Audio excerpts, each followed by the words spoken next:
ஏய் நான் சொல்றது கேளுங்க sir. Sir sir sir please sir. Sir நான் ஆல்ரெடி எக்ஸ்ட்ரா கூட அடிச்சுக்கோ சார். இந்த ஒரே ஒரு தடவை மன்னிச்சு விட்டுருங்க சார். சரிங்க சார். இதெல்லாம் ஷோலாஸ் பீரியட்ல பயன்படுத்தப்பட்ட எழுத்து வடிவ மாதிரி இருக்கு. 11ஆம் நூற்றாண்டு சார். அது மட்டும் இல்லாம ரொம்ப குறைஞ்சது ஒரு 50 ஏதாவது போகும் சார். फाइनली यार 2023 के लेटेस्ट तमिल मूवी परम्परूल को हिंदी में एक्सप्लेन करने वाला हूँ, जो अभी जस्ट 2023 में ही मूवी आई है। जो ये मूवी अभी नेटफ्लिक्स पे अवेलेबल है। तो बिना टाइम वेस्ट किए चलते हैं सीधे मूवी की तरफ। मूवी के शुरुआत में एक तस्कर शंभू लिंगन को दिखाया जाता है, जो मूर्तियों का तस्करी करता था, जो बहुत हजारों साल पहले का मूर्तियाँ हैं उसको तस्करी करता था।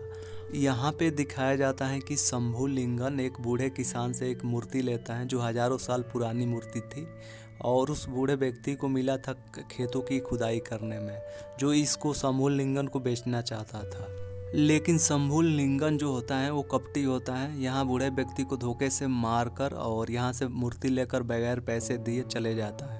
यहाँ पे सीन कट होता है और मूवी में दिखाया जाता है एक आदि नाम के लड़के को, जो मूवी का हीरो होता है। और ये अभी तो फाइनली बेरोजगार है हमारे जैसे नल्ले। तो इसको इसके घर के फैमिली इसके फादर बोलते रहते हैं कि कुछ काम कर लिया कर। यहीं दूसरी तरफ आदि के बहन को दिखाया जाता है, जिसके हार्ट का ऑपरेशन करना था क्योंकि वो बीमार थी और इसके लिए काफ़ी ज़्यादा पैसे की ज़रूरत थी। फिर एक पुलिस अफसर को दिखाया जाता है, जिसका नाम मैत्रियन था और वो एक रिश्वतखोर पुलिस अफसर था, जो बिना किसी जुर्म के किसी को भी किसी के अपराध में फंसाकर पैसे ऐंठता था। फिर आदि को दिखाया जाता है पुलिस स्टेशन में, जहां इस पे चोरी के आरोप लगा था कि ये कहीं चोरी किया था। और यहाँ का मतलब इंस्पेक्टर मैत्रियन था, जो कपटी था और रिश्वतखोर अफसर था। वहीं दूसरी तरफ डीआईजी साहब बद्रीनाथ को दिखाया जाता है, जो वहाँ का मतलब हेड था। और यहीं पे एक नए चेहरे का इंस्पेक्टर से मुलाकात होती है, जिसका नाम कार्तिक था। और इससे मैत्रियन मिलता है और बोलता है कि आजकल तुम सादे ड्रेस में रहते हो, क्या बात है। तो वो बोलता है कार्तिक कि देखो आजकल मूर्तियों का तस्करी ज़्यादा हो रही है, इसीलिए मुझे सादा ड्रेस में रहना पड़ता है चोरों को पकड़ने के लिए, क्योंकि डीआईजी साहब जो हैं वो कड़क हैं और वो किसी पे भी शक करते हैं। यहाँ पे मूवी का सीन कट होता है और यहाँ पे दिखाया जाता है मैत्रियन और साथ में आदि को, जहां आदि मैत्रियन को कंप्रोमाइज करके और इसको एडजस्ट कर लिया था, अपने साथ मिला लिया था। आदि ने मैत्रियन से ये कहकर समझौता किया था कि चलो पुरानी मूर्तियों का तस्करी करते हैं और उससे जो भी पैसे बनेंगे उसका आधा आधा कर लेंगे। क्योंकि जब पुलिस ने आदि को पकड़ा था पुलिस स्टेशन में, तो वहाँ का हेड ही मैत्रियन था और वो इससे पूछताछ में मूर्तियों के बारे में पूछा था। तो वहाँ से इसको नॉलेज कलेक्ट हुआ था मैत्रियन को, और फिर वहाँ से उसको आइडिया आई साथ में मिलकर बिजनेस करने का, क्योंकि वो तो रिश्वतखोर ही था मैत्रियन, और इसके साथ हाथ मिला लिया गलत कामों में। और फाइनली मैत्रियन जो इंस्पेक्टर होता है उसको मालूम चलता है कि बालू नाम के आदमी के पास एक पुरानी मूर्ति है जो हजारों साल पुरानी है। तो वो उसको डील करने के लिए एक जगह पे बुलाता है उस बालू नाम के आदमी को, और वो हाँ भी कर देता है। फिर बालू आता है इंस्पेक्टर के पास, इंस्पेक्टर के साथ ये भी था आदि। रात का टाइम था, फिर डीलिंग होने लगता है और अचानक से मैत्रियन गन निकाल लेता है और यहाँ पे बालू नाम के आदमी से और उसके गैंग से फाइट होने लगती है।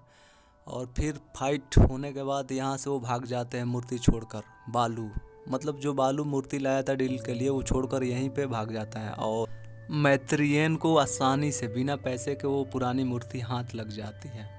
फिर ये आदि को अपने साथ मिलाकर इसको बेचने का प्लान बनाते हैं कि इस मूर्ति को बेचकर वो करोड़ों रुपया ऐंठ सकते हैं और फिर पैसे के आधा आधा कर लेंगे। इसके बाद आदि और मैत्रियन वो जाते हैं एक डीलर के पास जो पुरानी मूर्तियों का तस्करी करता है, जिसका नाम वरुण होता है। और वो मूर्ति देखकर बोलता है कि इस मूर्ति का मैं कीमत 20 लाख तक दे सकता हूँ। तो ये मैत्रियन बोलता है कि नहीं, हमें कम से कम 10 करोड़ चाहिए। तो वो बोलता है ठीक है, कल सोच के बताऊंगा। दूसरे सीन में आदि को मॉल में दिखाया जाता है, जो एक लड़की का पीछा करते हुए नजर आता है, जिस लड़की का नाम यामिनी था।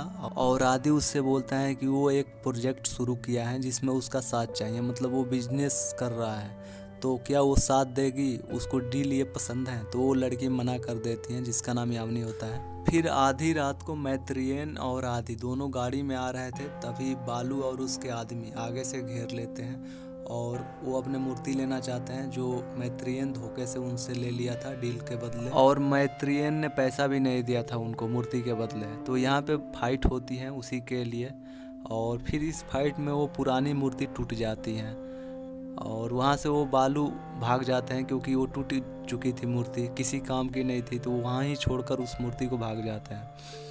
अब मैत्रियन दुविधा में पड़ गया था कि वो मूर्ति को डील कर चुका है और वो मूर्ति टूट चुकी है, क्योंकि वरुण को मूर्ति भी देना था। तो ये एक काम करते हैं, उस मूर्ति के डुप्लीकेट बनवा कर उसे बेच देना चाहते थे वरुण को, क्योंकि उसको थोड़ी पता था कि असली वाली मूर्ति टूट चुकी है। और मैत्रियन बोलता है कि मुझे पता है कि कौन मूर्ति का डुप्लीकेट बना सकता है, और वो आदि को लेकर अपने घर जाता है। वहाँ पे जाता है और अपने साली से मिलाता है आदि को, और वो साली कोई और नहीं था, वो वही यामिनी थी जिस लड़की का पीछा आदि किया था पहले। यामिनी मैत्रियन के बीवी की बहन थी जो पेशे से पेंटर थी, जो पुरानी मूर्तियों का भी निरीक्षण करती थी। तो उससे बोलता है कि उसे इस मूर्ति का डुप्लीकेट चाहिए, और मैत्रियन झूठ बोलता है कि उसे कोर्ट में पेश करनी है इस डुप्लीकेट मूर्ति को। और ऐसा इसलिए बोलता है क्योंकि अगर वो सच बता देगा तो उसका साली उसका मूर्ति कभी नहीं बनाएगी। फिर यामिनी मान जाती हैं उस टूटी हुई मूर्ति का डुप्लीकेट बनाने के लिए। फिर ये दोनों खुश हो जाते हैं। फाइनली ये डुप्लीकेट मूर्ति यामिनी कुछ दिन में बनाकर तैयार कर देती हैं और वो आदि को दे देती है। फिर आदि और मैत्रियन उस डुप्लीकेट मूर्ति को लेकर वरुण के पास डील करने के लिए चले जाते हैं। फिर क्या होता है, उसके पास जाते हैं वरुण के पास, तो वो उस मूर्ति को देखता है और बोलता है कि वो फिर से इसका निरीक्षण करेगा कि ये मूर्ति सही है या गलत। इस मूर्ति को चेक करने के लिए वरुण एक बेहतरीन शिल्पकार को लाया था जो मूर्ति को देखकर बता सकता था कि ये मूर्ति नकली है या पुरानी है या मतलब सही है या नहीं है। जिस शिल्पकार का नाम शंभू होता है, शंभू बताता है कि इस मूर्ति को वो अपने साथ ले जाएगा और कंप्यूटर लैब में चेक करेगा, क्योंकि यहाँ पे वो नहीं बता सकता है कि ये मूर्ति पुरानी है या गलत है या नकली है।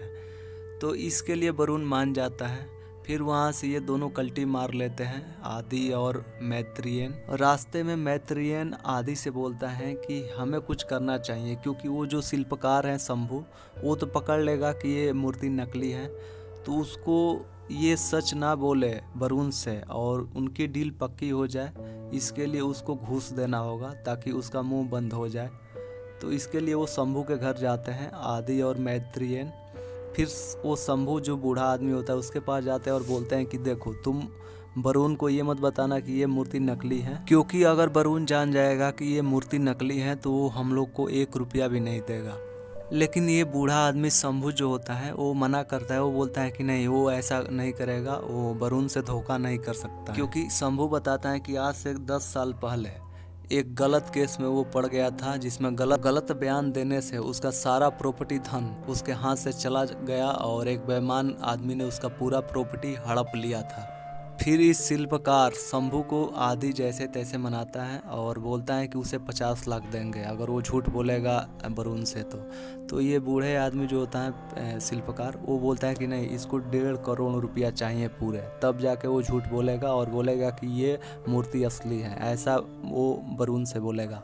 शंभू के इस डील को मैत्रियन मान जाता है और वो 1.5 करोड़ रुपया देने के लिए राजी हो जाता है। फाइनली ये दोनों घर आते हैं, आदि और मैत्रियन अपने घर में जाता है और खाने से जितना भी रिश्वत लिया था पूरे जमा करके कार के डिक्की में रखता है, पूरे 1.5 करोड़ रुपये, और वो देने के लिए शंभू के घर आने लगता है। फाइनली मैत्रियन शंभू को 1.5 करोड़ रुपया दे देता है और आदि बोलता है कि वो हॉस्पिटल जा रहा है अपने बहन को देखने के लिए, और फिर आदि चला जाता है। इधर मैत्रियन वो डुप्लीकेट मूर्ति लेकर वरुण के पास जाता है डील करने के लिए, और फिर क्या डील करने के लिए जाता है और अचानक से आदि का फ़ोन आता है और आदि बोलता है कि पीछे से पुलिस को पता चल गया है कि यहाँ पे पुरानी मूर्तियों का तस्करी होने वाला है, तो थोड़ा ध्यान दे। फिर मैत्रियन बोलता है कि कोई बात नहीं, मैं देख लूँगा, और यहाँ पे पुलिस आ जाती है और मैत्रेयन को पकड़ लेती है। मैत्रेयन बोलता है कि वो यहाँ पे तस्करी हो रहा था मूर्तियों को, ऐसा उसको पता चला था, इसलिए यहाँ पे आया था। उधर दिखाया जाता है आदि को, तो आदि के पास हॉस्पिटल में 1.5 करोड़ रुपये पड़ा हुआ था बैग में ऐसे ही, क्योंकि वो अपने बहन को देखने के लिए हॉस्पिटल में गया था। तो यहाँ पे एक सीन का रिवील होता है और सच्चाई सामने आती है। चौंकाने वाली बात होती है कि ये सब प्लान आदि का ही था। जी हाँ, आप सही सुने, क्योंकि आदि जो था ये सारा प्लान उसी ने किया था। और जो शंभू कुमार था वो और कोई नहीं था, वो आदि का फादर ही था जो शिल्पकार का एक्टिंग कर रहा था। एक्चुअली मेन स्टोरी ये थी कि आदि के जो फादर थे शंभू कुमार, उसका पूरा प्रॉपर्टी ये मैत्रेयन इंस्पेक्टर जो था वो गलत केस में फंसाकर रिश्वतखोरी के आरोप में ले लिया था, सारा हड़प लिया था। और इसी का बदला लेने के लिए और अपना पूरा वापस धन लेने के लिए ये सब आदि प्लान बनाया था, क्योंकि उसका यानी इसके पिता शंभू कुमार थे और शंभू का धन या प्रॉपर्टी यानी आदि का प्रॉपर्टी, तो इसीलिए ये बाप बेटे प्लान बनाकर गेम खेल रहे थे। और यहाँ पे एक और बात मालूम होती है कि ये जो कार्तिक कुमार था इंस्पेक्टर, ये भी आदि से मिला हुआ था क्योंकि इसका दोस्त था।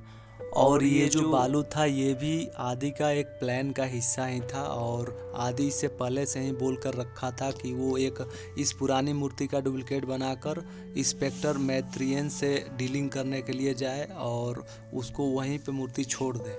इसके बाद वो इंस्पेक्टर से हाथ मिलाकर ऐसे ऐसे आगे का प्लान करेगा और फिर उससे सारा अपना वापस धन लेगा जो इंस्पेक्टर ने रिश्वत में उसके बाप से लिया है। फाइनली गाइज आदि का प्लान सक्सेस होता है और इंस्पेक्टर मैत्रेयन पकड़ा जाता है और उसे जेल में बंद कर देती है सरकार। और इधर आदि मैत्रेयन के साली को पटाकर एक नया जीवन का शुरुआत करता है फिर से, और यहीं पे ये मूवी हैप्पीली एंड हो जाती है।